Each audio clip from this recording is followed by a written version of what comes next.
All right, everyone got one? All right, I'm going to ask if you would stand as we read this portion of Scripture together. We'll begin in verse 11, and as we sometimes do, let's do this as a responsive reading, shall we? I'll begin in verse 11, read the odd-numbered verses, and if you'll read the even-numbered verses, we'll get through to the end of the chapter. Beginning in verse 11, "And he said, a certain man had 2 sons. And the younger of them said to his father, Father, give me the portion of goods that falleth to me, and he divided unto them his living. And not many days after, the younger son gathered all together and took his journey into a far country, and there wasted his substance with riotous living. And when he had spent all, there arose a mighty famine in the land, and he began to be in want. And he went and joined himself to a citizen of that country, and he sent him into his fields to feed swine. And he would fain have filled his belly with the husk that the swine did eat, and no man gave unto him. And when he came to himself, he said, How many servants of my father's have bread enough and to spare, and I perish with hunger? I will arise and go to my father, and will say unto him, Father, I have sinned against heaven and before thee, And am no more worthy to be called thy son. Make me as one of thy hired servants. And he arose and came to his father. But when he was yet a great way off, his father saw him, and had compassion, and ran, and fell on his neck, and kissed him. And the son said unto him, Father, I have sinned against heaven and in thy sight, and am no more worthy to be called thy son. But the father said to his servants, Bring forth the best robe, and put it on him, and put a ring on his hand, and shoes on his feet. And bring hither the fatted calf, and kill it, and let us eat and be merry. For this my son was dead, and is alive again. He was lost, and is found. And they began to be merry. Now his elder son was in the field, and as he came and drew nigh to the house, he heard music and dancing. And he called one of the servants, and asked what these things meant. And he said unto him, Thy brother is come, and thy father hath killed the fatted calf, because he hath received him safe and sound. And he was angry, and would not go in. Therefore came his father out, and entreated him. And he answering said to his father, Lo, these many years do I serve thee, neither transgressed I at any time thy commandment, and yet thou never gavest me a kid, that I might make merry with my friends. But as soon as this which thou hast bitten with harvest, thou hast killed for him the fatted calf. And he said unto him, Son, thou art ever with me, and all that I have is thine. It was meet that we should make merry and be glad. For this thy brother was dead, and is alive again, and was lost, and is found. Let's go to the Lord in prayer, shall we? Father, thank you so much for being the God that you are, the Father that you are to us, and for loving us as we are, even when we do stupid things, make stupid decisions, and don't appreciate all that you do for us and all that you are for us. Father, I thank you for using us as we are and for helping us to become more like you and not wanting us to stay where we are, but wanting us to grow spiritually and closer to you. Father, I pray that you would work in us and through us in spite of ourselves, that you would take these words that you have written and apply them to our lives by means of your Holy Spirit. Father, I pray that the words would go forth this morning, and especially the thoughts that go forth would come from you and not from me, that you would be seen and heard and not me, that you would be lifted up, and as a result, that we would be drawn closer to you, that we would honor you in our decisions, in our actions, in our words, in our thoughts. May we be ever more like you and less like ourselves. We ask all this in Jesus' name and for his sake, and with thanksgiving. Amen. Go ahead and please be seated. We are continuing our series, third week now out of 5, on this topic that we're calling Finding Significance in Life. And the Lord has been talking to the Pharisees, his critics. This parable is one of 3 in this chapter. We talked about 2 of them last week. This is the third one in the chapter where he's responding to the criticism of the Pharisees who are upset with him for hanging around with sinners. Of course, not realizing that they themselves are sinners too. So this is a continuation of last week. We normally pull it out of the chapter and preach it as I am today as a standalone parable. But remember last week we talked about the parable of the lost sheep and the parable of the lost coin. This is immediately following those 2 short parables and teaches significance of each individual sinner, along with the fact that even the Pharisees are sinners too. So keep that in mind as a context of what we're talking about today. But as we get into this very, very familiar parable, and I'm probably not going to spend as much time as I could on this because it is very familiar to you. We've covered it numerous times before. I want to look at it maybe a little bit differently today.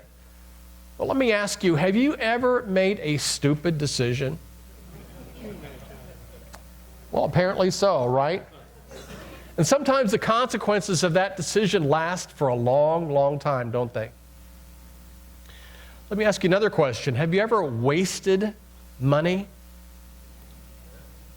I think we all do that, don't we? Like we waste time sometimes. Time is money. It's an interesting fact. I don't have all the statistics with me today, but I could have pulled out statistics and given them to you, but our eyes tend to glaze over when we get a lot of statistics and numbers read back to us and percentages and things of that sort. But it's interesting when you look at the history of the lottery in different states. When someone has won the lottery and won big amounts of money, in almost every case, not in every single case, but in almost every case, those folks waste that money. And within just a short amount of time, relatively speaking, they are sometimes worse off after they won the lottery than they were before. They get themselves into debt because now they've got all this money and they didn't have much before. And sometimes the reason they didn't have much before is because they didn't handle money well. So they have a history of that. Now all of a sudden they've got money and they don't have ability to use money wisely. And so they blow it all and go into debt. Some folks have wound up in depression. Some have actually committed suicide after they won the lottery because it made their lives worse instead of better. And so we're talking about a young man who did both of those things. He made a stupid decision and he was wasteful with money. Bad combination. So we're talking about the prodigal sons, plural. Yeah, we'll get to that later. Prodigal sons. But have you ever wondered what the word prodigal means?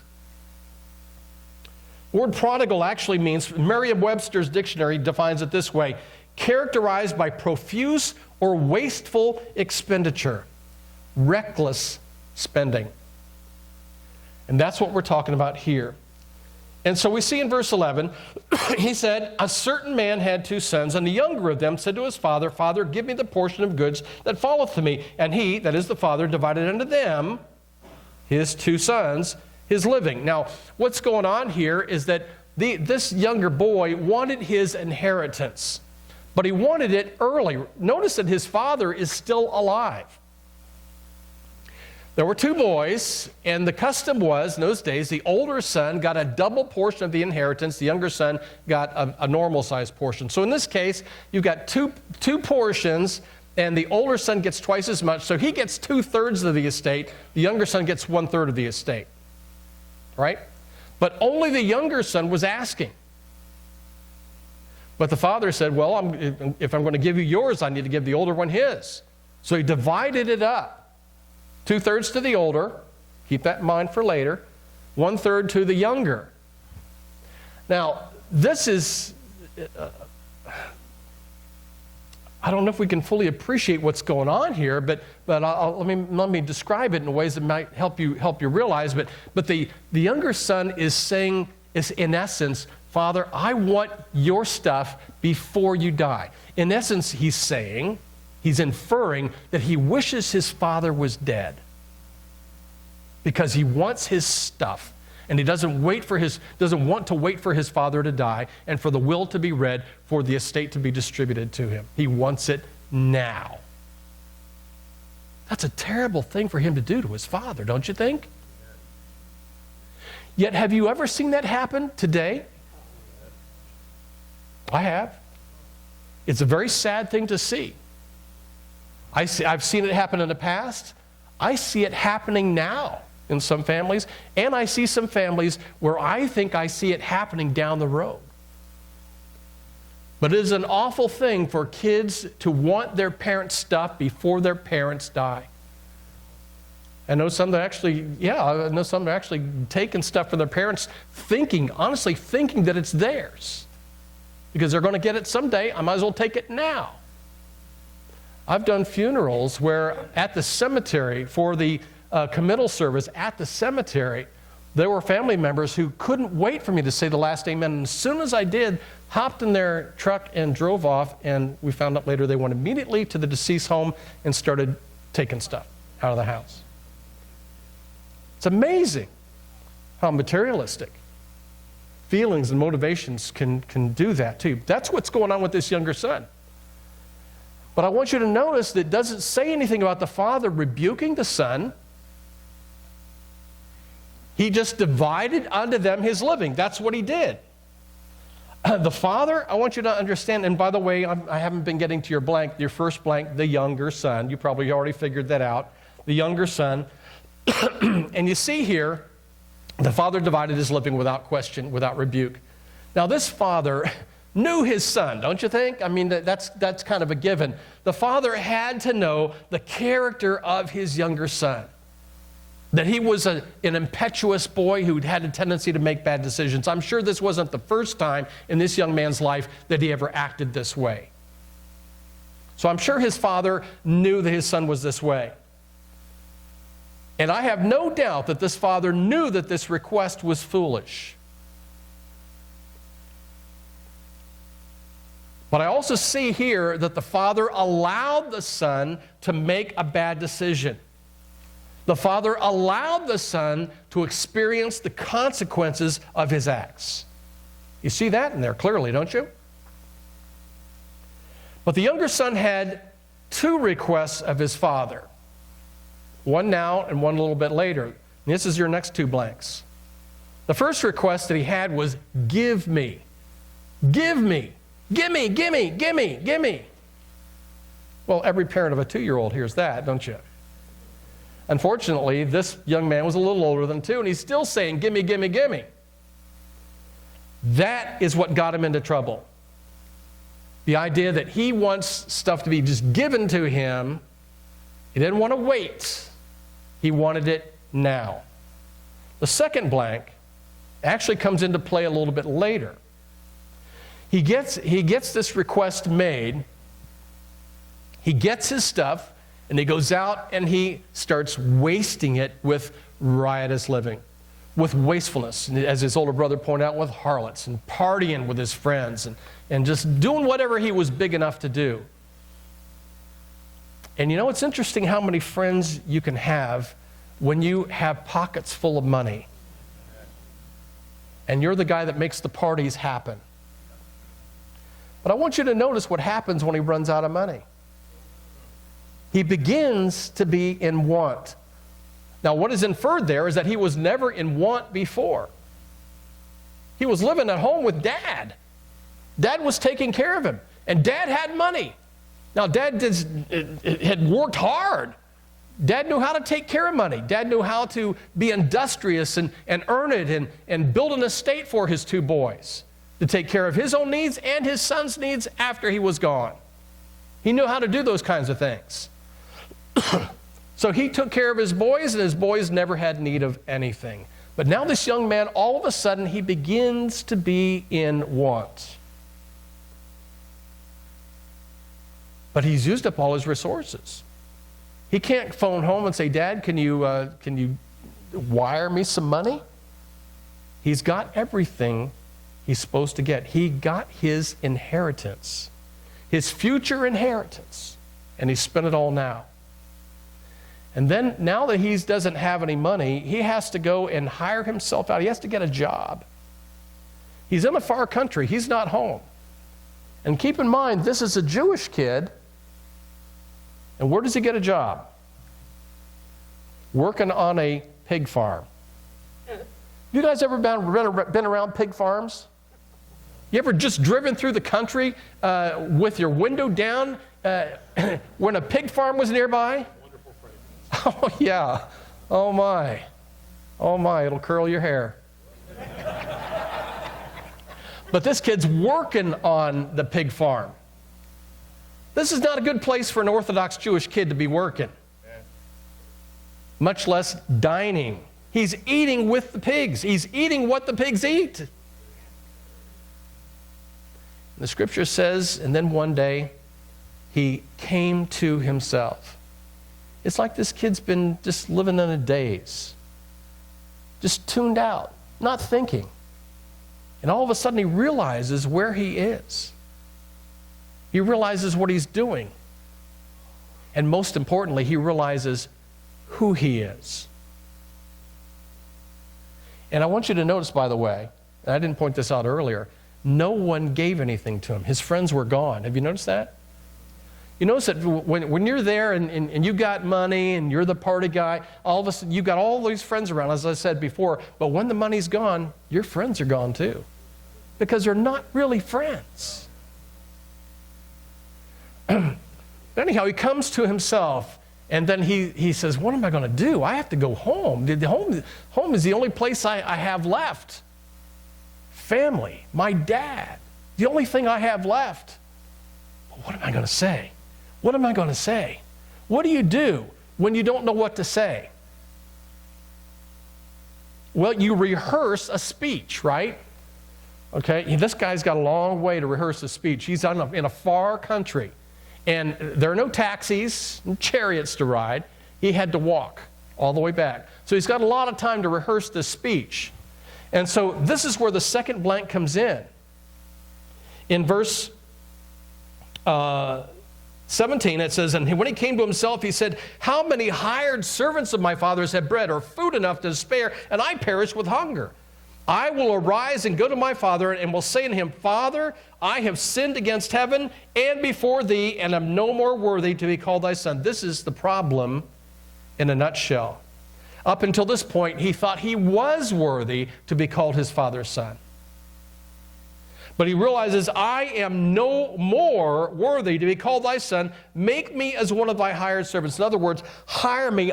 Dad, I will go to work for you.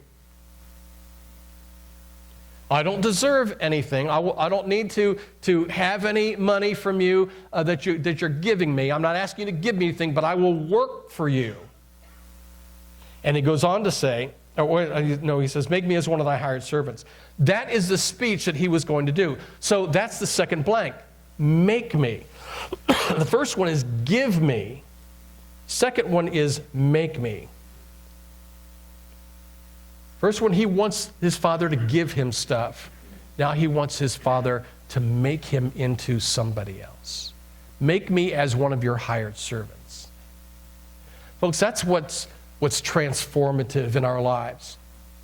When we no longer see God as a vending machine into whom we drop a prayer and get out some stuff. Oftentimes, that is the bulk of our prayer life. Have you noticed that? When we have a long laundry list of things we want to ask God for. And they're sometimes stuff or a means to get stuff. Father, I need a new job. Father, help me with a new car. Father, we need a house. But then there's other things that we ask for. Sometimes we're asking for other people, for things for someone else. This person's health and that person's health. Not bad things to pray for. None of those are bad things to pray for. But rather than praying for good things, we should pray for the best things. It's not the stuff that we can get from God, but Father, change my heart. Father, make me more like your Son. That's the request that the young son makes the second time. Make me into something else. Do something with me. Don't give me stuff. Do something with me. That is what started to change things. But I want you to understand and notice what this young man did when he came to himself. I'm going to say woke up spiritually. As I picture him dining in the pig trough when he comes to himself. He was scooping his hand, and have you ever seen what pigs eat? Basically anything. I've seen people slopping pigs, and I wouldn't even want to get my hands in that stuff, let alone eat it. But I just picture this kid dipping his hand in the trough and eating the stuff, and pigs are eating right here, and pigs are eating right here, and he's eating right here. Eat what the pigs eat. He's eating the pig slop. And I picture him just looking at that stuff and smelling that stuff and realizing, come to himself. He says, I got to get out of here. I got to go home. But I want you to notice what he did not do. He did not go to his boss, the owner of the pig farm, and say, listen, I think I've been working the pigs enough. I'd like a promotion and I'd like a raise so I can stay here and just get a better position. Maybe a little bit more money so I can go into town and buy myself a McDonald's once in a while. He didn't do that. He also didn't go to any of the other neighboring farmers or into the town nearby. I'm sure there was a town nearby where he lived and worked, and asked somebody else for a job. Maybe where he could work in a store somewhere or work in a trade shop somewhere, doing a trade. He didn't look for something better. What he said was, I need to get home. I need to go back where I belong. I need to get back on the path that I got off of, and I need to get on the path where I left it, and that was at home. He didn't look to better himself that way and just improve his situation and just get a little bit further away from the pigs. He knew he had to make things completely right, not just better. That was a wise decision on his part as well. The only solution he had was to humble himself and go home. That's repentance. Remember the song, Come Home? Come home? Ye who are sinners, come home. Earnestly, tenderly, Jesus is pleading. That's what we need to do. That's what he needed to do. He needed to go home. It wasn't just a slight improvement. He needed to repent, and that meant doing a 180-degree turnaround. Not trying to improve his life at the pig farm, but to get away from the pig farm and go home. That's what he needed to do. Folks, you can't be a Christian and stay in the pig pen and just improve your lot. Remember that the word Christian is not a noun, it's an adjective, it's a description. It's who you are like, not what you are. The word Christian means Christ follower. Literally, little Christ. We are to be like him. You can't be a Christian and follow the ways of the world. When you repent, folks, you leave the pig pen behind. When you repent, you stop running with the pigs. When you repent, you stop smelling like the pigs. When you repent, you leave the ways of the world. When you repent, you give up the values of the world. When you follow Christ, you have a desire to be with God's people. When you repent, you have a desire to read what God has written to you. When you repent, you have a desire to obey what God wants you to do, what he tells you to do. When you repent, you have a desire to be like the Lord. Gone are the booze, the drugs, the sex outside of marriage, the strip clubs, the cussing, the cheating on your spouse or your taxes, the lying, the stealing, the taking of the Lord's name in vain, those things are gone. Gone is your support for anti-biblical values like abortion, infanticide, gay marriage, transgenderism, euthanasia. Gone is your selfishness, your pride, and even your fear of death. But when you follow the Lord, you're going to make enemies. They will pop out of the woodwork. And they come from sometimes the most unlikely places. And that brings us to the second of the prodigal sons. You figured it out by now. It's the older son. The older son. Yeah, he was also a prodigal son. Remember that prodigal means profuse or wasteful expenditure, reckless spending. So how was he a prodigal? How was he reckless? How was he wasteful? Remember, he stayed home when his younger brother left. He didn't go anywhere. Remember, he did not ask for his inheritance early. He got it early, just like his younger brother did, but he didn't ask for it. We think of him as the good son. But was he really? He had his father's presence. Father was right there with him. He lived in his father's home. He enjoyed the benefits of his father's wealth. He experienced his father's good character. He was the beneficiary of his father's good name in the community. He had the services of his father's servants. He was the recipient of his father's graciousness. But did he appreciate it? Was he thankful?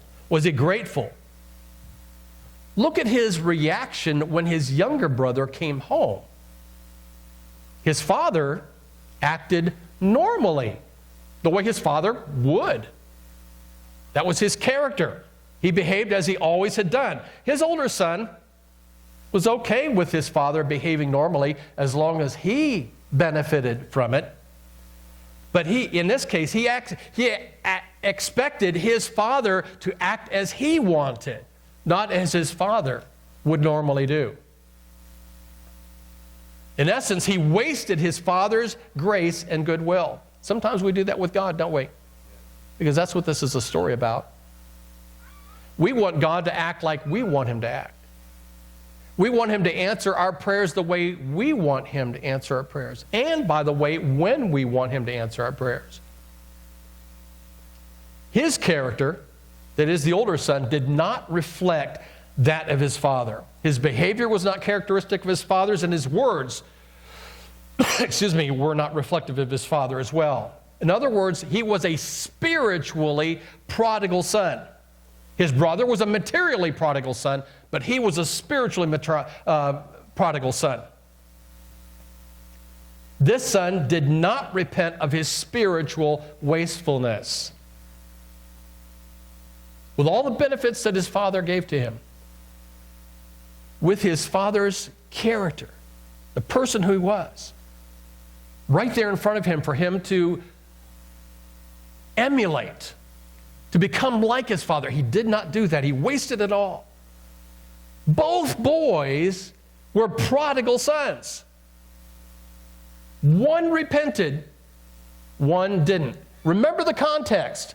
The Lord is talking to the Pharisees, the ones who were home, the ones who were doing the right thing, the ones who were outwardly everything they should be, inwardly they were not. That's what the Lord is talking about here. He's talking to them, and he's saying one kid repented. You guys would all look down on this Jewish kid who worked on the pig farm and think, what a wasteful young man. What a disrespectful young man. To treat his father that way. To take his father's estate. To waste it all. And then come home. And then be forgiven? That was not in the Pharisees' character. They were more like the older son. And I think they saw themselves in this parable when he described the second part, talking about the older son. They knew who he was talking about then. We can be wasteful with our money. And as you mentioned a little while ago, all of us have done that. We've all wasted money. We've all wasted time. We've all made stupid decisions. But you're here this morning most likely because there's been a time and a place in your life when you've turned from your sin, your sinfulness, your wastefulness, the way you've wasted your life, and turned to him and trusted Jesus as your Savior, and he has forgiven you and brought you into the fold. But what about the other son? What about the other type of prodigal son? The wastefulness of spiritual benefits and God's graces. One returned to his father's good graces. We're not told what happened to the other one. Have you noticed that? This story is unfinished. The Lord stops right in the middle of it. It's like, choose your ending. What's going to happen to the older son? Verse 32 is not the end of the story. We don't know, and we won't know until we get to, if this is a real story, and it's possible that it was. When we get to heaven, we'll find out the rest of the story, as Paul Harvey would say. In the meantime, we just have to wait and wonder. But I think the point is that this applies to some of us. We're the ones who have to finish the story. Which one are you, in other words? Which of these two sons are you? Where are you? Are you in the Father's house? Or are you still in the pig pen? Are you trying to make your life better in the pig's pen? On the pig farm? Are you looking for a better situation in the pig pen where you are? Or are you willing to get out of it and go home where you belong? It may be that you haven't gotten in the pig pen. It may be that you're faithful to the Lord. You've been right where you should be for a long, long time. But let me ask you a question. Are you wasting your Father's grace? Are you taking him for granted? Remember what we're talking about here. We're talking about a life of significance.